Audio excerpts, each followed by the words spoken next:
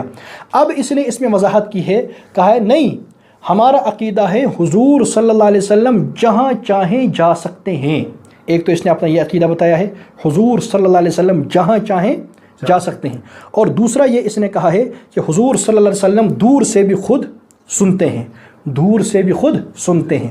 یہ اس نے دو باتیں بیان کی ہیں، رسول اکرم صلی اللہ علیہ وسلم جہاں چاہیں، حضور جہاں چاہیں، یہ لفظ یاد رکھیے گا، حضور جہاں چاہیں جا سکتے ہیں، نمبر دو حضور دور سے بھی سنتے ہیں۔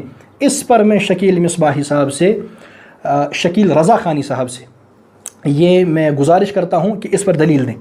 میں آپ سے دلیل کا مطالبہ کرتا ہوں، اور میں کہتا ہوں یہ اہل السنہ والجماعہ کا عقیدہ نہیں ہے، میں آپ سے شرعی دلیل کا مطالبہ کرتا ہوں۔ آئندہ ویڈیو میں ان دونوں شقوں پر دلیل دیجیے گا اور مجھے بتائیے گا کہ حضور صلی اللہ علیہ وسلم جہاں چاہیں جا سکتے ہیں، اس کی دلیل کیا ہے؟ حضور جہاں چاہیں حضور، اور نمبر دو حضور علیہ السلام خود دور سے درود شریف سنتے ہیں، اس کی دلیل کیا ہے؟ ان دو کی مجھے دلیل بتائیے گا، یہ اہل السنہ والجماعہ کا عقیدہ نہیں ہے۔ بہرحال جہاں تک ہے مسئلہ لفظ یا رسول اللہ کا، تو یہ مجھے کہتا ہے کہ اصل تمہیں لفظ یا رسول اللہ سے چڑ ہے، نعوذ باللہ، استغفر اللہ استغفر اللہ۔ دیکھیے لفظ رسول پیغمبر، بھائی کیوں ہوں مجھے اس کے ساتھ چڑ؟ لفظ اللہ اور اللہ کی توحید، تو کیا اللہ پاک سے آپ کا تو اللہ پاک سے کوئی واسطہ ہے ہی نہیں، آپ کا اللہ پاک سے کیا؟ اور یہ میرے پاس حوالہ موجود ہے، آئندہ ان کے ایک عالم نے لکھا ہے کہ ہمارا تو تشخص بن گیا ہے کہ ہم یا اللہ امرت کبھی کہتے ہی نہیں۔ تو دیکھیے اللہ، تو ہمیں اللہ کے لفظ سے کیوں ہو گیا؟ رسول تو ہمارے محمد رسول اللہ صلی اللہ علیہ وسلم، لفظ رسول سے ہمیں کیوں بیر ہو؟ اس کے بعد لفظ یا، دیکھیے ہم نے نحو میں پڑھا ہے، یہ جو حروف ندا ہوتے ہیں نا، ان میں یا بھی آتا ہے، یا قریب اور دور دونوں کے لیے آتا ہے۔ جب یہ دونوں کے لیے آتا ہے تو مجھے لفظ یا سے چڑ کیوں ہو؟ ہاں اگر اس لفظ یا کے نیچے کوئی آدمی بد عقیدگی پھیلانا چاہتا ہو تو اس بد عقیدگی سے مجھے چڑ ہے، جس طریقے سے چڑ تھی صحابہ کرام کو، جس طریقے سے چڑ تھی امام ابو حنیفہ کو، تمام ائمہ اہل سنہ کو، ہمارے اکابر کو، اور مجھے بھی چڑ ہے کہ اس لفظ یا کے نیچے اگر تم بد عقیدگی پھیلانا چاہو اس سے مجھے چڑ ہے۔ باقی اس مجرد لفظ سے ہمیں کیا پریشانی ہو سکتی ہے؟ میں نے تو واضح کر دیا کہ ہمارا اس کے ساتھ کوئی مسئلہ نہیں۔ اور پھر آپ نے جو فتاوی رشیدیہ کی عبارت پیش کی ہے، خود اس میں لکھا ہے کہ اگر کوئی آدمی یہ الفاظ درود شریف کے اندر استعمال کرتا ہے اور اس کے بعد اس کا عقیدہ درست ہے تو یہ الفاظ درست ہیں۔ جب حضرت گنگوہی رحمۃ اللہ تعالی علیہ خود لکھ رہے ہیں کہ یہ ان الفاظ کو استعمال کرنا درود شریف میں درست ہے، جب کہ الفاظ ٹھیک ہو تو چڑ کی بات کہاں سے آئی؟ جب چڑ ہوتی تو ہم درست قرار کیسے دیتے؟ اور جب چڑ ہوتی تو میں اپنی تقریر میں کیسے کہتا کہ ٹھیک ہے؟ تو یہ بھی بالکل بہکی باتیں ہیں۔ اس کے بعد جہاں تک فتاوی رشیدیہ کی بات یہ ہے کہ مولانا گنگوہی رحمۃ اللہ تعالی علیہ نے کہا ہے کہ اگر کوئی آدمی یا رسول اللہ اس اعتقاد سے کہتا ہے کہ رسول اکرم صلی اللہ علیہ وسلم غیب دان ہیں اور علم غیب رکھتے ہیں اور دور سے سنتے ہیں تو یہ کفر ہے۔ اس کے بعد کہتا ہے یہ عقید ون جہت لوکن درواز کن کیا دار کن کڑھانے کھا کرے۔ اس پر پہلی میں ایک بات عرض کروں، جب میں نے لفظ استعمال کیا تھا کہ احمد رضا خان صاحب نے لکھا ہے یہ کڑھن کھاکری نیبر، اس نے کہا تھا خان صاحب ایسا لفظ استعمال نہیں کر، یعنی بڑا ایسا لفظ، یعنی تہذیب کے خلاف ایسا لفظ۔ آج خود اس نے یہ لفظ استعمال کیا، اس کا مطلب غیر مہذب آدمی ہے، خود اپنی گواہی سے کیا ثابت ہو گیا؟ غیر مہذب۔ پھر اس پر میں پہلے یہ بات عرض کروں، میں نے اس کا جواب دے دیا تھا، میں نے اس کا جواب کہتا ہے، میں نے کہا تھا اس جیسا لفظ دکھاؤ، تو حضرت والا میں نے تو حدیث پڑھی تھی، میں نے کہا کہ رسول اکرم صلی اللہ علیہ وسلم کی حدیث نقل کی ہے احمد رضا خان صاحب نے فتاوی رضویہ میں، من رأى منکم منکرا فلیغیرہ بیدہ، جب کسی کو برا کام کرتے دیکھو تو اس کو اپنے ہاتھ سے روکو۔ پھر میں نے کہا تھا جب ہاتھ سے روکے گا اور جب وہ نہیں رکے گا تو کھینچا تانی میں جب اس کو باہر نکالے گا تو اسی کو تو گھسیٹنا کہتے ہیں، اور اسی کو کشمیری میں کھاکر بنو تو کشیر پہ۔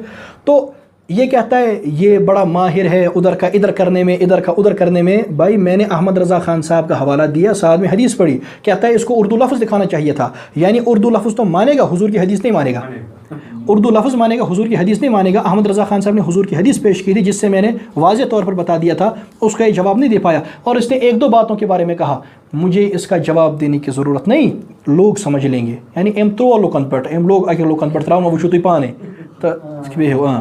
اب جہاں تک بات ہے فتاوی رشیدیہ کی، کہتا ہے فتاوی رشیدیہ کی بات کرنا لوگ تمہیں وہاں سے نکال دے، کیوں بھائی کیوں لوگ ہمیں گھسیٹتے؟ چلو میں ابھی تمہیں کہہ رہا ہوں اور ٹھوکے واسطے کہہ رہا ہوں اور واضح طور پر کہہ رہا ہوں، کیونکہ ہم حنفی ہیں لہٰذا ہم حنفی فقہ بیان کریں گے اور فقہائے احناف کا فتویٰ بتا رہا ہوں، اور پھر مجھے اب تم بتانا کہ تم کس کس کو گھسیٹنے کی بات کرو گے اور کہاں کہاں سے نکالنے کی بات کرو گے۔ گنو، نمبر 1 فتاوی قاضی خان، بحر الرائق، فتاوی عالمگیری، فتاوی بزازیہ اور خلاصۃ الفتاوی، شامی شریف، ان کے علاوہ بھی کتابوں کے اندر مسئلہ لکھا ہوا ہے، اگر کسی آدمی نے کسی عورت سے شادی کرنی چاہی اور گواہ نہیں لایا، بغیر گواہوں کے اس نے شادی کرنی چاہی، اور پھر وہاں جا کر کے کہا کہ ہم اللہ اور اس کے رسول کو گواہ بناتے ہیں، تو فقہاء احناف دو ٹوک فتویٰ دیتے ہیں کہ یہ آدمی کافر ہو گیا۔ فتاوی قاضی خان، فتاوی عالمگیری، بحر الرائے، ان تمام کتب میں موجود ہیں کہ یہ آدمی کافر ہو گیا۔ کیوں کافر ہوا؟ وجہ خود بیان کرتے ہیں، تمہیں وجہ بیان کرنے کی ضرورت نہیں، چہ پدی چہ شوربائے پدی، خود فقہاء احناف وجہ بیان کرتے ہیں، کہتے ہیں اس لیے کافر ہوا، اعتقد ان رسول اللہ صلی اللہ علیہ وسلم یعلم الغیبہ، یہ اس وجہ سے کافر ہوا، اس نے اعتقاد کیا کہ حضور علیہ السلام غیب جانتے ہیں۔ یہ ہے فقہاء احناف، یہ ہے فقہاء احناف۔ اگر دیگر کتابیں دیکھنے کی فرصت نہ ملے، چھوٹی سی کتاب ہے نا مالا بدہ، ہمیں عربی اول میں پڑھائی جاتی ہے، میں نے پڑھی الحمدللہ، فارسی میں ہے قاضی ثناء اللہ صاحب کی، اور ہم نے درسن پڑھی ہے، اس تک میں کہ مسئلہ لکھا ہوا ہے کہ ایسا آدمی کافر ہو جائے گا، ایسا آدمی کافر ہو جائے گا۔ اب شکیل رضا خانی آدمی جیسا آدمی اس کے زمانے میں ہوتا، عالمگیر کے زمانے میں، تو کہتا فتاوی عالمگیری والوں سے ان 500 مفتیوں کو کھڑکی سے گھسیٹ کے نکالو معاذ اللہ، کیوں اس نے ایسا مسئلہ لکھ دیا ہے کہ ہمارے خلاف ہے، ہمارے نفس قبول نہیں کرتا، کیا بہکی باتیں کرتے ہو، یہ فقہا کا مسئلہ ہے۔ الحمدللہ ہم حنفی ہیں اور ہماری خدمات فقہ حنفیہ پر، اور ہم جان چھڑکتے ہیں فقہ اسلامی حنفیہ پر، ہم عاشق اور محب ہیں امام اعظم ابو حنیفہ رحمہ اللہ تعالیٰ کے۔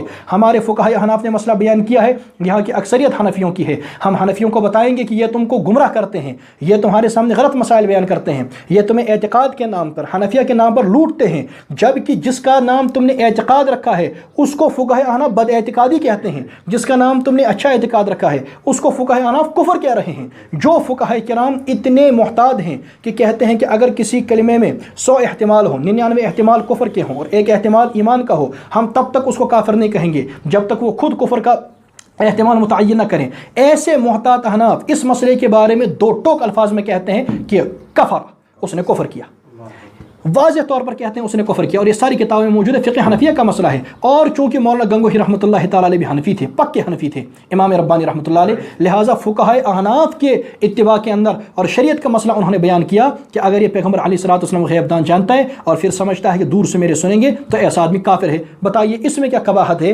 یہ تو فقہاء احناف کا مسئلہ ہے جو ہم نے آگے بیان کر دیا، کیونکہ ہم فقہ حنفیہ کا دفاع کرتے ہیں، مانتے ہیں اور اس کو مدلل کرتے ہیں، محقق کرتے ہیں، ہم دلائل دیتے ہیں، اور ہم سمجھتے ہیں کہ فقہاء احناف نے یہ جو مسئلہ بیان کیا ہے تو یہ انہوں نے ٹھیک مسئلہ بیان کیا ہے، اور یہی بات مولانا گنگوہی رحمۃ اللہ علیہ نے بیان کی۔ آپ کو مرچی کیوں لگی؟ آپ کو پریشانی کیا ہوتی ہے؟ آپ حنفی نہیں، آپ خود کو حنفی نہیں کہتے، کیا قاضی ہو؟ خود کو کہتے ہو کہ میں قاضی ہوں، مفتی ہوں، اور مسئلے میں تمہیں بتا رہا ہوں، اور کہہ رہے ہو میں مفتی ہوں اور حوالے جات میں بتا رہا ہوں۔ کیا آپ جانتے؟ آپ نے نہیں پڑھی فقہ حنفی کی کتابیں؟ ذرا آؤ اور اس پر فیصلہ کر لیتے ہیں۔ میں اس پر بھی فیصلہ کرنے کو تیار ہوں، جو ہمارے اختلافی مسائل ہیں ہم اس پر فیصلہ کرنے کے لیے تیار ہیں۔ فقہ حنفیہ کی کتابوں کو لایا جائے اور فقہ حنفیہ میں جو فتویٰ موجود ہو اور فیصلہ موجود ہو اس کو تسلیم کر لیا جائے۔ بریلویت کا جنازہ نکل جائے گا، رضا خانیت کا جنازہ نکل جائے گا، کیونکہ جن مسائل میں ہمارا اور رضا خانیوں کا اختلاف ہے وہ تمام مسائل میں بریلوی غیر مقلد ہیں، کیونکہ وہ مسائل فقہ حنفیہ کے ہیں ہی نہیں، ان کے خانہ ساز ہیں۔ جن مسائل میں ہمارا تمہارا اختلاف ہے ان مسائل میں تم غیر مقلد و حنفی نہیں ہو، لہٰذا تم حنفی نہیں ہو ان مسائل میں۔ یہی بات مولانا گنگوہی رحمۃ اللہ علیہ نے بیان کی، اور کشمیری لوگ فقہ حنفیہ پر جان چھڑکتے ہیں، گھسیٹنے کی باتیں نہیں کرتے۔ اچھا چلیے آگے، اس کے بعد میں نے کہا تھا کہ حیات النبی صلی اللہ علیہ وسلم پر میں نے کام کیا ہے۔ اب دو باتیں ہیں، ایک تو ہے کہ میں نے کام کیا ہے اور دوسرا یہ ہے کہ کس نیت سے کیا ہے، ٹھیک؟ اب یہ اس کی تصدیق یا تکذیب کر سکتا ہے کہ میں نے کام کیا یا نہیں کیا، باقی میں نے کس لیے کیا، نیت کیا تھی، یہ اللہ فیصلہ کرے گا، یہ شکیل رضا خانی فیصلہ نہیں کرے گا۔ تو میں نے کام کیا، یہ تو یہ مان گیا دبے الفاظ میں، اس نے کام کیا، لیکن کہتا ہے تم نے کس لیے کام کیا؟ تم نے تو مماتیوں کے خلاف کام کیا۔ اچھا 2 منٹ کے لیے میں یہی بات مانتا ہوں کہ میں نے چلو مماتیوں کے خلاف کام کیا ہے، حالانکہ میں اسے پوچھ سکتا ہوں کہ کشمیر میں کون مماتی ہے؟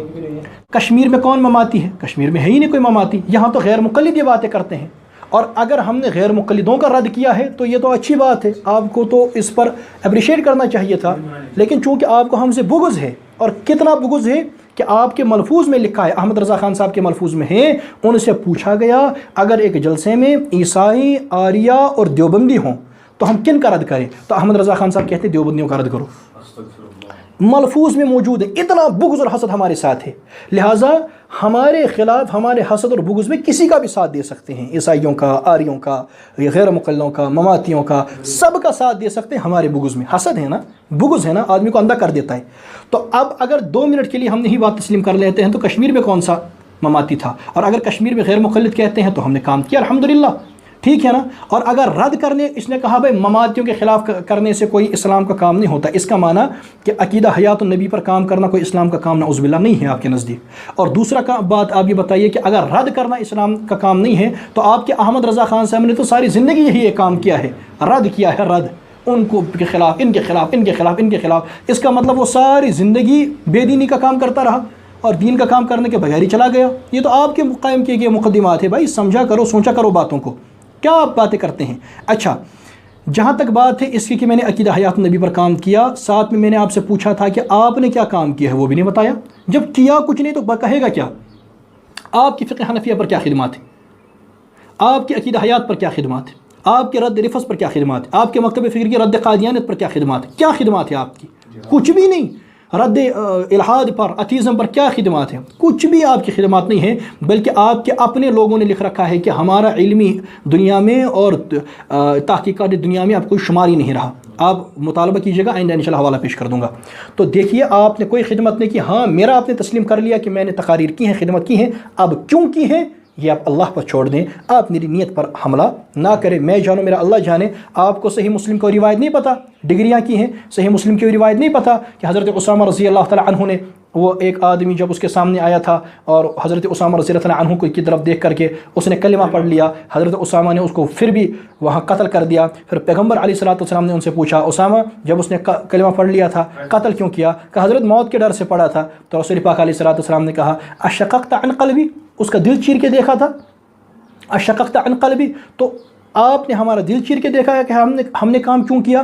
ہم رسول اللہ صلی اللہ علیہ وسلم کو حیات مانتے ہیں، ہمارا ایمان ہے، ہمارے اکابر نے لکھا ہے، اور اس یہ مدلل ہے اور محقق ہم اس کو بیان کرتے ہیں، اور الحمدللہ کرتے رہیں گے۔ ہمیں آپ کی ضرورت نہیں ہے آپ کیا کریں، اور ہمیں کسی کی بھی ساتھ کی اس پر ضرورت نہیں ہے، ہم نے کام کیا ہے الحمدللہ، ہم کام کرتے رہیں گے، باقی آپ کی کوئی خدمت نہیں ہے۔ میں نے آپ سے کہا تھا کہ آپ اپنا عقیدہ بیان کرنا، کہتا ہے تو زندہ ہے واللہ، تو زندہ ہے واللہ، وہ تو میں نے یہیں سے کہہ دیا کہ رسول اکرم صلی اللہ علیہ وسلم روضہ پاک میں حیات ہے۔ میں نے حاضر ناظر کی آپ سے یہ وہ تشریح اس کی وضاحت مانگی تھی، اس پر آپ نے کہا حضور چاہیں تو جا سکتے ہیں کہیں بھی، حضور جہاں چاہیں جا سکتے ہیں، اور نمبر 2 دور سے بھی سنتے ہیں۔ اب میں اس پر آپ سے مطالبہ کرتا ہوں کہ یہ عقائد غلط ہیں، یہ عقیدہ غلط ہے، اس پر مجھے دلیل پیش کرنا آئندہ انشاءاللہ، میں دیکھتا ہوں آپ کے پاس کیا دلیل ہے۔ باقی عقیدہ حیات ہم مانتے ہیں۔ پھر مجھ سے کہتا ہے ان کے مختلف فرقے ہیں، حیاتی، مماتی، اور سعد نہیں کہتا، سعد کہتا ہے، سعد، حضرت لفظ ٹھیک کر لیں، یہ سعد نہیں ہے، یہ سعد ہے، مولانا سعد صاحب کے نام پر،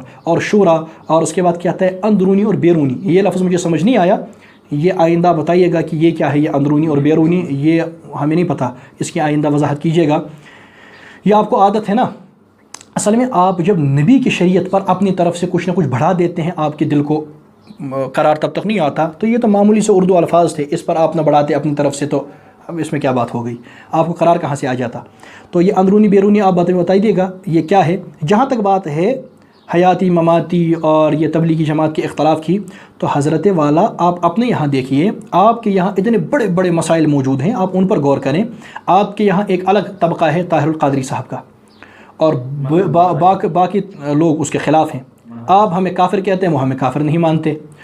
یہاں تو کفر اسلام کا مسئلہ ہے، حیاتی مماتی کو کفر اسلام کا مسئلہ ہے نہیں، طاہر القادری کے ساتھ تو آپ کو کفر اسلام کا اختلاف ہے، اور 2 دھڑ آپ کے ہو چکے ہیں کہ ایک ہمیں کافر نہیں مانتا، دوسرا ہمیں کافر کہتا ہے، اور یہ مسئلہ ہے۔ آپ کے خود 2 گروہ ہیں، مغفرت ذنب پر آپ کے 2 گروہ ہیں، حضور صلی اللہ علیہ وسلم کی نبوت پر کہ نبی علیہ الصلوۃ والسلام نبی کب ہوئے، 40 سال کی عمر میں یا پہلے سے تھی، اس پر آپ کے 2 گروہ ہیں۔ ایمان ابی طالب پر کہ ابو طالب مومن تھے یا ابو طالب مومن نہیں تھے، اس پر آپ کے 2 گروہ ہیں۔ اس وقت جو اس وقت آپ کی لڑائی پورے پاکستان میں چل رہی ہے اشرف جلالی کی، تو اس کو تو آپ کے بڑوں نے، عرفان مشہدی نے ماں کی گالی دی ہے۔ بتائیے سعد صاحب کو کب کسی نے ماں کی گالی دی؟ آپ تو اشرف جلالی کو ماں کی گالی دے رہے ہیں، اور ابھی سیدہ کائنات سیدہ فاطمہ رضی اللہ تعالیٰ عنہ، ان کے لیے اس نے لفظ استعمال کیا تھا اجتہادی ان سے غلطی ہو گئی، بعد میں اس نے واضح کیا کہ میں نے اجتہادی غلطی میری مراد تھی، آپ نہیں مان رہے، آپ نے اس کو اہل سنت سے خلاف قرار دے دیا، تو آپ کے اتنے اپنے گروہ ہیں، آپ کے اتنے اپنے فسادات ہیں، آپ کی اتنی لڑائیاں ہیں، آپ شیشے کے گھر میں بیٹھ کر کے دوسروں پر سنگ بازی کرتے ہیں، ایسا نہیں ہوتا، تو یہ نہیں کرنا چاہیے، یہ باتیں غلط ہیں، اس سے آپ اجتناب کریں۔ اچھا، پھر اس نے کہا کہ تم عقیدہ حیات صلی اللہ علیہ وسلم مانتے ہو اور تم اس کے منکر پر فتویٰ لگاؤ، میں نے واضح کر دیا تھا۔ اس پر اس نے دو باتیں کہیں، ایک کہا کہ شاہ اسماعیل رحمۃ اللہ علیہ نے تقویۃ الایمان میں لکھا ہے کہ حضور صلی اللہ علیہ وسلم مر کر مٹی میں ملیں گے، یعنی تشریح کرتے ہوئے ایک حدیث کی لکھا ہے، یعنی حضور علیہ السلام نے فرمایا کہ میں بھی مر کر مٹی میں ملنے والا ہوں، اور دوسرا کہا تھا کہ مفتی طارق مسعود کی کچھ کلپ آئی تھی، تو حضرت میں آپ سے عرض کرتا ہوں آئندہ اپنے بیان میں مفتی طارق مسعود صاحب کی کلپ لگا دینا، انشاءاللہ اس کا نقد جواب بھی آپ کو ایسا مزہ نہیں آئے گا، کیونکہ بعد میں کہو گے میں نے تھوڑی پیش کی تھی جان چھڑانے کے لیے، تم پیش کرنا، تم، تاکہ جواب دینے میں مزہ آئے، جواب دینے میں مزہ آئے، تم پیش کرنا، انشاءاللہ بتاؤں گا۔ جہاں تک شاہ اسماعیل رحمۃ اللہ علیہ کی بات ہے تو سنیے، شاہ اسماعیل رحمۃ اللہ علیہ نے کہا کہ مر کر مٹی میں ملنے والا ہوں، میں بھی مر کر مٹی میں ملنے والا ہوں۔ یہ جو لفظ ملنا ہے نا حضرت، آپ تو کہتے ہیں میرے پاس ڈگریاں ہیں، آپ کو تو اردو بھی نہیں آتی، یہ جو ملنا ہے، ملنے کے کیا معنی ہے؟ اب اس عبارت کے دو معنی ہو سکتے ہیں، ایک تو یہ کہ نعوذ باللہ رسول اکرم صلی اللہ تعالیٰ علیہ وسلم قبر میں نعوذ باللہ جب یعنی ان کو رکھا جائے گا اور دفن ہوں گے تو نعوذ باللہ وہ مٹی کے ساتھ مٹی ہو جائے، نعوذ باللہ نعوذ باللہ۔ حالانکہ یہ تو تماموں کے عقیدے کے خلاف ہے، صریح احادیث کے خلاف ہے، اور جو حدیث شریف آپ نے پڑھی کہ ان اللہ حرم علی الارض ان تاکل اجساد الانبیاء فنبی اللہ حی یرزق، یہ حدیث بھی آپ نے آدھی پڑھی اور حوالہ بھی نہیں دیا، یہ سنن ابن ماجہ کی روایت ہے اور غالباً صفحہ 119 پر ہے، حضرت ابو دردہ رضی اللہ تعالیٰ عنہ سے مروی ہے کہ آپ علیہ الصلوۃ والسلام نے فرمایا اکثر الصلاۃ علی یوم الجمعہ فانہ مشہود تشہدہ الملائکہ وان احدا لن یصلی علی الا عرضت علی صلاتہ حتى یفرغ منها قال قلت وبعد الموت قال وبعد الموت ان اللہ حرم علی الارض ان تاکل اجساد الانبیاء فنبی اللہ حی یرزق او کما قال صلی اللہ علیہ وسلم، یہ حدیث ہے۔ اور اس کے علاوہ یہ الفاظ حضرت اوس بن اوس الثقفی رضی اللہ عنہ کی حدیث میں موجود ہیں، اور میں اپنی تقاریر میں 12 کتابوں سے زیادہ، یعنی ایک درجن سے زیادہ کتابوں کے حوالے سے اس روایت کو بیان کرتا ہوں اور کرتا آ رہا ہوں۔ ہمیں آپ سے حدیثیں سننے کی ضرورت نہیں ہے، ہمیں پتہ ہے کہ آپ کی حدیث پر کتنی تحقیق ہے۔ جہاں تک یہ بات ہے، یہ تو طے شدہ بات ہے کہ زمین انبیاء کرام کے اجسام پر اثر نہیں کر سکتی، جہاں تک، اور جو آدمی ایسی بات کہے تو بدترین گمراہ آدمی ہے۔ لیکن جہاں تک مسئلہ ہے شاہ اسماعیل رحمۃ اللہ علیہ کی عبارت کا، تو اس کا جب دوسرا معنی ہو سکتا ہے، جب اس کا دوسرا معنی نکل سکتا ہے، تو کیا پریشانی ہے آپ کو کہ نہیں ہمیں وہی معنی گھسیڑنا ہے جس میں گستاخی نکلے گی، چونکہ آپ کے خون میں ہے۔ اب دیکھیے دوسرا معنی کیا ہے، ملنے کے ایک معنی ہوتے ہیں دفن کرنے کے، کیا معنی ہوتے ہیں؟ دفن کرنے، یعنی اس کا دوسرا معنی یہ ہے کہ نبی وہ فرمانا چاہتے ہیں رسول اکرم صلی اللہ علیہ وسلم بھی انتقال پرملال کے بعد قبر میں روضے پاک میں دفن ہونا چاہتے ہیں، اور وہاں جو مٹی ہے، ہائے ہائے وہ مبارک مٹی وہ رسول اللہ صلی اللہ علیہ وسلم کی جس میں اثر سے لگنے والی ہے، ٹچ کرنے والی ہے، اس سے پیغمبر کا جس میں اثر لگنے والا ہے، یہ اس کا معنی ہوتا ہے۔ دیکھیے ملنے کا معنی اب اٹھائیے، نور اللغات اٹھائیے، اس میں ملنے کا معنی لکھا ہے ملحق ہونا، چسپا ہونا، یہ بھی لکھا ہے، یہ بھی لکھا ہے۔ اچھا جامع اللغات اٹھائیے، اس میں ملنے کے معنی دفن ہونا بھی لکھا ہے۔ اسی طریقے سے منیر اللغات اٹھائیے تو اس میں بھی دفن ہونا لکھا ہے، یہ بھی مطلب لکھا ہے۔ اسی طریقے سے آپ اٹھائیے سعید اللغات تو اس میں بھی دفن ہونا لکھا ہے، اور اسی طریقے سے آپ اور جگہ بھی دیکھ سکتے ہیں۔ تو ملنے کے معنی دفن ہونے کے بھی، ملنے کے معنی دفن ہونے کے بھی۔ بعد میں اس نے ایک اور لفظ کہا یہ نہیں کہنا کہ مٹی سے ملنے والا ہوں، یہاں سے کا لفظ نہیں، یہاں میں کا لفظ ہے۔ حضرت والا اردو سے بھی نابلد ہیں، اردو میں بعض میں کا لفظ سے کے معنی میں بھی استعمال ہوتا ہے، سیاق و سباق سے اس کا فیصلہ ہوگا۔ اٹھائیے آپ کیسے کہتے ہیں نور اللغات، اس میں ہے کہ لفظ میں کبھی سے کے معنی میں بھی استعمال ہوتا ہے، جیسے کبھی کہتے ہیں درخت میں باندھ دو، اردو میں جملہ استعمال ہوتا ہے نا، درخت میں باندھ دو، اس کا معنی ہوتا ہے درخت سے باندھ دو۔ تو میں کا لفظ سے کے معنی میں بھی استعمال ہوتا ہے، لیکن آپ کو کچھ بھی نہیں آتا۔ لہٰذا اس کا معنی یہ ہے مر کر مٹی میں ملنے والا ہوں، یعنی مر کر مٹی سے مٹی کے ساتھ میرا جسم اثر لگنے والا ہے، اور مر کر میں بھی قبر میں دفن ہونے والا ہوں، یہ اس کا معنی ہے۔ اور مجھے نہیں لگتا کہ اس پر آپ کو کچھ اعتراض ہوگا، لہٰذا زبردستی وہی معنی نکالنا ہے جو گستاخی بنے گا، جو غلط بنے گا، یہ آپ کی عادت ہے۔ آپ کو چاہیے کہ آپ اس عادت کو چھوڑ دیں۔ میں نے بہت کوشش کی تھی اختصار کرنے کی، لیکن لگتا ہے شاید آج بھی اختصار نہیں ہوا۔ ہاں، یہ بھی ایک زبردست مزیدار بات کہی تھی، میں نے تو 20 منٹ کی کچھ منٹ کی ویڈیو دی تھی، اس نے 1 گھنٹے کی ویڈیو دی ہے، کیوں ضرورت پڑی اسے؟ حضرت والا، میری جس کلپ کے جواب میں آپ نے ویڈیو بنائی تھی وہ بھی تو کچھ ہی منٹ کی تھی، اور آپ نے اس سے زیادہ منٹ پر اس کا جواب ریکارڈ کرایا، تو یہ اصول آپ پر بھی فٹ ہوگا، ایک بات۔ دوسری بات یہ بات سمجھنے کی، تم کو خود کو مفتی کہتے ہو، دارالفتہ میں کہتے میں بیٹھا ہوتا ہوں، یا کہاں ہوتے ہو آپ کے لوگ کچھ کہتے ہیں یا فتوے لکھتے ہو، تمہیں نہیں پتہ کہ سوال کبھی مختصر سا ہوتا ہے، کچھ سیکنڈ میں سوال کیا جا سکتا ہے، اور اس کے جواب کے لیے بہت وقت درکار ہوتا ہے۔ تو آپ نے ایک سوالیہ ویڈیو بنائی تھی اور اس میں بھی آپ کو 20 منٹ کی کچھ منٹ لگے، مجھے ان کا جواب دینا تھا، تو جواب دینے میں وقت لگتا ہے۔ آپ کا یہ اعتراض کرنا بھی آپ کی رضاخانی اور بریلوی ہونے کی عکاسی کرتا ہے۔ اللہ تعالیٰ آپ کو ہدایت نصیب فرمائے۔ لہٰذا یہ جو آپ نے باتیں کی ہیں، تو یہ دیگر کچھ باتیں تھیں، میں نے ان کی وضاحت کر دی۔ آئندہ جب بات کرو اس عنوان پر کریں کہ بریلویت ہے کشمیر میں، اس پر گفتگو کرو، اور یہ آپ کو ثابت کرنا ہے کہ بریلویت ہے یا نہیں۔ ہم نے تو کبھی دعویٰ کیا ہی نہیں کہ جو استانوں پہ بیٹھے ہیں، جو نمازوں کے بعد زور زور سے پڑھتے ہیں، یا جو میلاد کی ریلیوں میں ہیں، وہ دیوبندی۔ ہم نے کبھی کہا؟ ہم نے کبھی کہا ہی نہیں وہ دیوبندی ہیں۔ تم ان کو خود کے ساتھ جوڑتے ہو، لہذا تمہیں ثابت کرنا ہے کہ وہ بریلوی ہیں، اور یہ آپ کو ثابت کرنا ہے بھائی، لہٰذا اس پر آپ گفتگو کریں۔ اور اگر آپ اس کے بعد اگر آپ ابھی عبارات اکابر کا مسئلہ بھی چھیڑنا چاہتے ہیں تو شوق سے چھیڑیں، لیکن میں نے آپ کو کہا تھا کہ ایک ایک کر کے آنا، تاکہ انشاءاللہ آپ کو وہاں بھی اچھی طرح آپ کو سمجھایا جائے۔ لہٰذا فتنہ آپ پھیلاتے ہیں، فساد آپ پھیلاتے ہیں، اور فتوے کی مشین آپ بنے ہوئے ہیں۔ ظفر علی خان نے کہا تھا بریلی کے فتووں کا سستا ہے بھاؤ، کہ ملتے ہیں کوڑی کے اب 3 خدا نے یہ کہہ کر انہیں ڈیل دی، وَأُمْلِي لَهُمْ إِنَّ كَيْدِي مَتِينٌ۔ اللہ تعالیٰ تمہیں ہدایت نصیب فرمائے، اللہ تعالیٰ سمجھنے کی توفیق عطا فرمائے۔ یار زندہ صحبت باقی، وآخر دعوانا ان الحمد للہ رب العالمین۔ السلام علیکم ورحمۃ اللہ۔